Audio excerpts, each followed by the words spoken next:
Welcome to Developing Your Child Safeguarding Statement, a briefing for City and County Childcare Committees.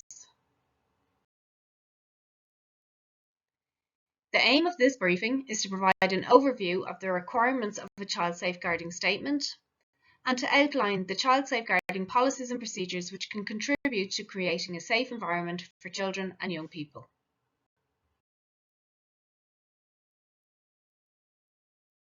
The Child Safeguarding Statement Compliance Unit have identified that CCCs delivering stay-in-play sessions as part of the Ukrainian response are providers of relevant services under the Children First Act 2015 while delivering these sessions. CCCs have been identified as providers of relevant services under Schedule 1 of the Act. Any work or activity which consists of the provision of educational, research, training, cultural, recreational, leisure, social or physical activities to children. A child safeguarding statement is a requirement under the Children First Act for providers of relevant services. It is important that this is not confused with a child safeguarding policy and associated procedures, which are a requirement under the Children First National Guidance 2017 for all organisations providing services to children and families.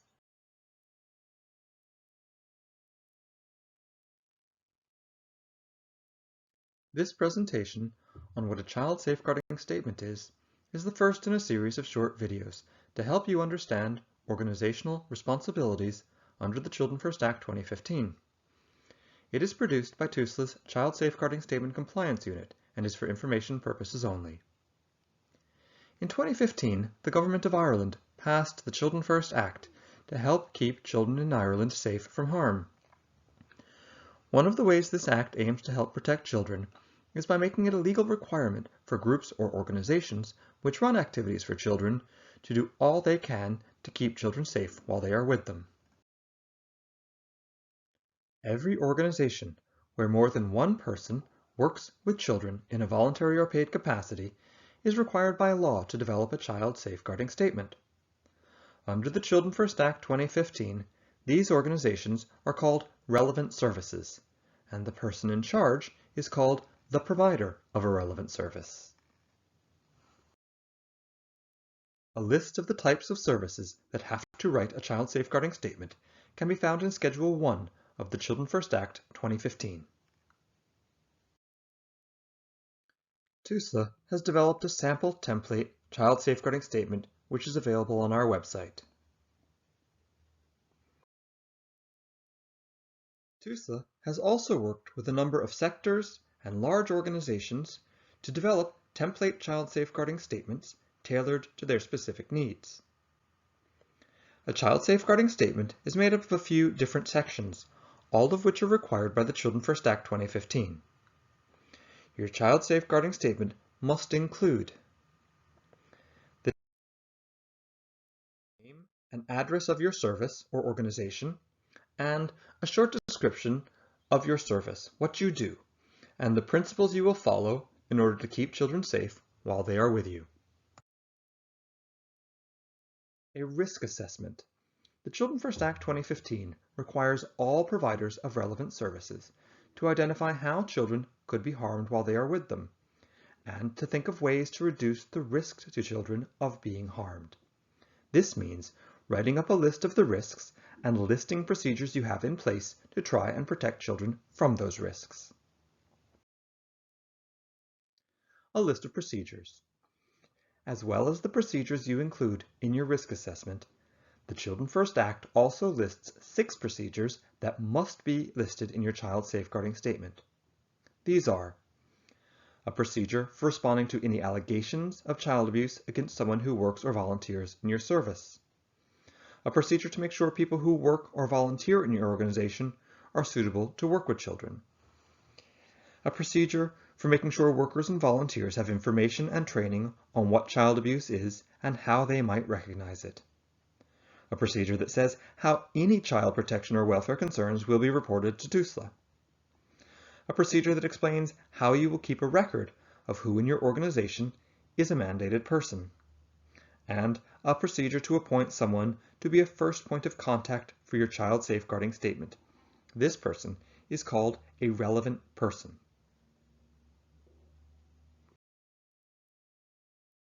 Your child safeguarding statement must be reviewed within 24 months from when it was written, or sooner if something happens, and then again every 24 months after that. Your statement should include the date it was written or is due for review.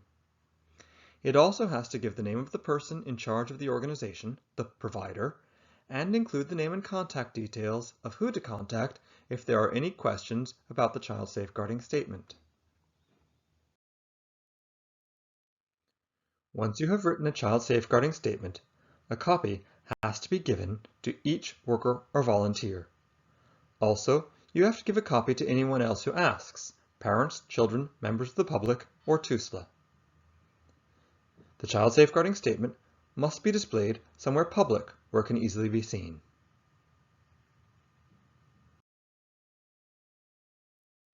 TUSLA has published a guide to writing a child safeguarding statement, which can be found on our website.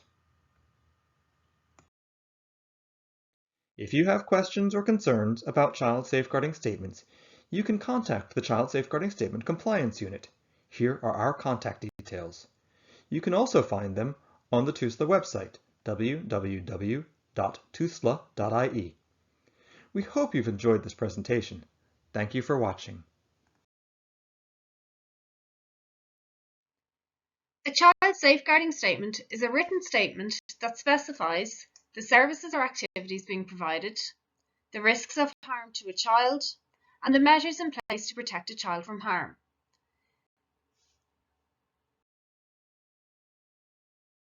When developing a child safeguarding statement, this is the definition of harm you will use in carrying out an assessment of risk. The definition of harm is very important to assist you in commencing work on your child safeguarding statement. You should only consider harm to a child while they are availing of your service when carrying out the risk assessment. It is important to remember that the risk assessment under your child safeguarding statement is not a health and safety risk assessment. You must consider harm as per this definition when conducting your risk assessment. Harm means in relation to a child, assault, ill treatment or neglect of the child in a manner that seriously affects or is likely to seriously affect the child's health, development or welfare, or sexual abuse of the child, whether caused by a single act, omission or circumstance, or a series or combination of acts, omissions or circumstances, or otherwise. Your child safeguarding statement must include the following elements: the name and nature of the service and activities undertaken with children, an assessment of the risk of harm to children while they are availing of the service, the 6 specified procedures as well as any additional procedures required to mitigate any risks identified in the risk assessment, an implementation plan that outlines the commencement date and review date of the child safeguarding statement, the name of the provider, and the name of the relevant person within the organisation. Under the Children First Act 2015, organisations that are providing a relevant service must conduct a risk assessment as part of their child safeguarding statement. A risk assessment is an exercise where your organisation examines all aspects of your service from a safeguarding perspective to establish whether there are any practices or features of your service that have the potential to put children at risk of harm, as it is identified in the Children First Act. This can be achieved in 3 steps. Step 1, identify potential risks. Step 2, develop policies and procedures to minimise risk by responding in a timely manner to any potential risks identified. And 3, review. Review whether adequate precautions have been taken to eliminate or reduce these risks.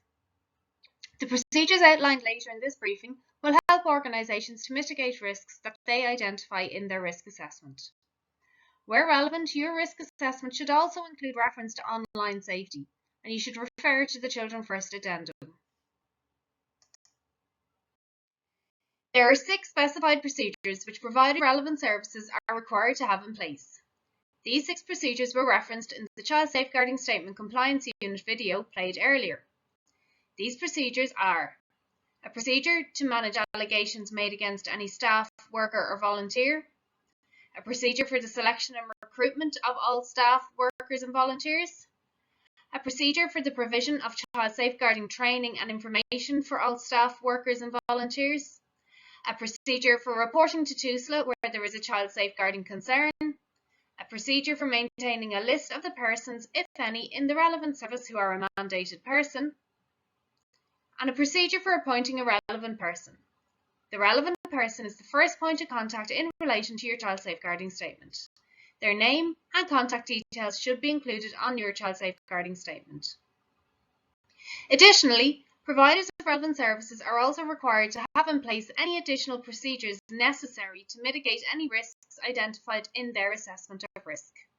Further information and signposting on how to develop these specified procedures can be found in Appendix 1 of TUSLA's Guide for Policy, Procedure and Practice, page 82. The National Child Safeguarding Programme have developed a Child Safeguarding Statement template to support CCCs to develop child safeguarding statements in line with their obligations under the Children First Act 2015.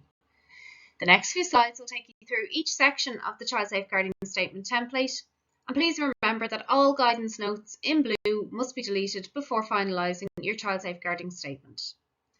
A child safeguarding statement is a written statement informed by a risk assessment that specifies the service being provided and the principles and procedures to be observed in order to ensure, as far as practicable, that a child availing of the service is safe from harm. The following slides will support CCCs to develop their child safeguarding statement for the provision of stay-in-play sessions as part of the Ukrainian response. The first part of the child safeguarding statement should outline your organisation's name and address. Where stay-in-play sessions are being conducted in another venue, the address of the venue should also be outlined here. The next section of the Child Safeguarding Statement template asks CCCs to outline the nature of their organisation and to outline the guiding principles to safeguard children from harm and promote their welfare while keeping the best interests of the child at the centre of all actions. While there are some sample guiding principles here, it is important that CCCs include any other guiding principles in their organisation that keep children safe from harm. Stating your guiding principles will reassure workers, volunteers, families, children, young people and the wider community that your service is dedicated to safeguarding children and young people.